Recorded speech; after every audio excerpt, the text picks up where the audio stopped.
Sir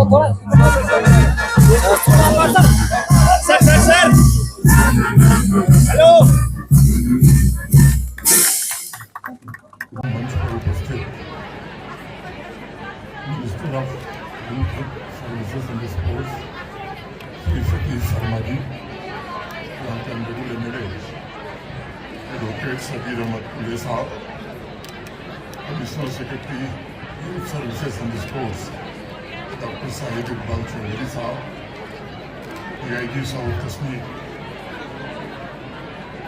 Shri Makku sahab, brigadier विपुल शर्मा जी, यहाँ के DC Gupta ji, यहाँ के SSP मुश्ताक चौधरी साहब, secretary sports council, Jammu Kashmir प्रशासन के और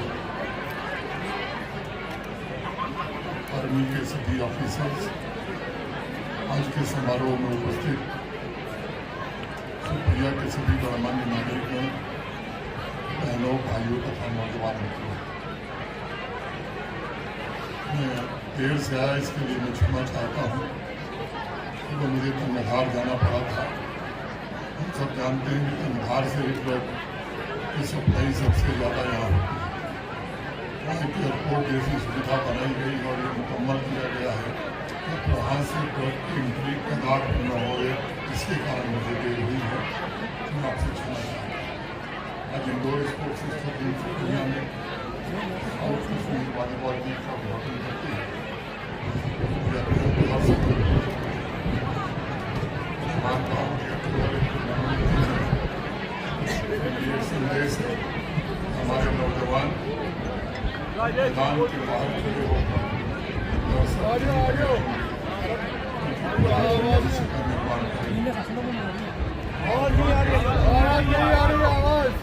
सर्व हर स्पाई और हर डाइट इस बात का ऐलान है कि हमारे नौजवानों की ऊर्जा तरक्की की राह में चुनौतियों का मुकाबला कर रही है और वह देश की मुख्य धारा के अभिन्न अंग बनकर आगे बढ़ रहे हैं। मुझे याद है इस लीग की शुरुआत पिछले कुछ वर्ष पहले हुई और इसके पीछे नौजवानों को यकीनी प्लेटफॉर्म प्रदान करने का उद्देश्य शामिल है।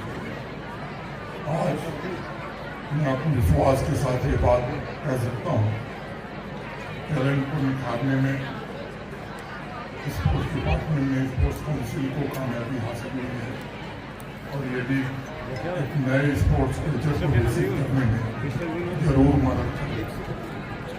और मुझे लगता है कि नज़ाम जम्मू कश्मीर अभियान का भी एक मजबूत स्तंभ बनने वाला है। मुझे बताया गया है पूरे जम्मू कश्मीर में लगभग 40,000 युवाओं को वॉलीबॉल प्रतियोगिता और खेल गतिविधियों से अभी तक जोड़ा गया है। मैं मानता हूँ नई पीढ़ी का निर्माण और उसका परिणाम हमारे सामने आ रहा है। 2022 में 48वीं जूनियर नेशनल वॉलीबॉल चैंपियनशिप में ब्रॉन्ज मेडल और बिहार में आयोजित खेलो इंडिया यूथ गेम्स 2025 में स्वर्ण पदक जीत कर ये संदेश यहाँ के हमारे युवाओं ने दिया कि जम्मू कश्मीर की पीढ़ी राष्ट्र निर्माण के लक्ष्य के साथ आगे बढ़ रही है। ये सच है, पिछले कुछ वर्षों में स्पोर्ट्स सेक्टर इंफ्रास्ट्रक्चर में नई क्रांति आई है और उसने हजारों सपनों को साकार करने का अवसर दिया। अकेले सोपैया में अगर मैं ध्यान करता हूँ, पिछले 5-6 वर्षों में 22 करोड़ रुपए के स्पोर्ट्स इंफ्रास्ट्रक्चर तैयार किए गए हैं। रांची का क्रिकेट स्टेडियम और रंगबदल के सिंथेटिक बास्केटबॉल और वॉलीबॉल कोर्ट, रगड़ का फुटबॉल पर ये इस बात के प्रमाण है कि हमने नौजवानों की क्षमता में ऐतिहासिक और अभूतपूर्व इन्वेस्टमेंट किया है। लेकिन ऑनरेबल MLA साहब का पेट अभी भरा नहीं है, कहने के अभी और चाहिए। अभी सुकन्या में लगभग 8 करोड़ 80 लाख रुपए के अतिरिक्त प्रोजेक्ट काम चल रहा है। मैं साउथ कश्मीर और सुकन्या के सभी नौजवानों से कहना चाहता हूँ कि आपके सपनों के लिए मजबूत जमीन बनाने के लिए भारत के माननीय प्रधानमंत्री आदरणीय नरेंद्र मोदी जी पूरी तरह प्रतिबद्ध है। मुझे इस बात की प्रसन्नता है कि पूरे साउथ कश्मीर में आज 20 खेलो इंडिया सेंटर सक्रिय रूप से काम कर रहे हैं। यहाँ लगभग 600 ट्रेनिंग नियमित रूप से ट्रेनिंग और इक्विपमेंट प्राप्त कर रहे हैं। इनमें से 5 सेंटर अकेले सोपैया में मौजूद हैं, 8 सेंटर सोपैया में मौजूद है और इन सेंटरों से निकले खिलाड़ी राष्ट्रीय और अंतर्राष्ट्रीय प्रतियोगिताओं में जम्मू कश्मीर का प्रतिनिधित्व भी कर चुके हैं। मैं ऐसे सभी नौजवानों को बधाई भी देता हूँ और अभिनंदन भी करता हूँ।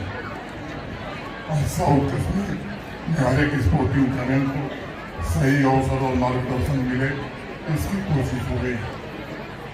मैं चाहूँगा कि आवाम रोल मॉडल के रूप में आप नई पीढ़ी को मार्गदर्शन दीजिए और जो नौजवान नशे के दलदल में फंस गए हैं उन्हें सही रास्ता दिखाने में मदद करें।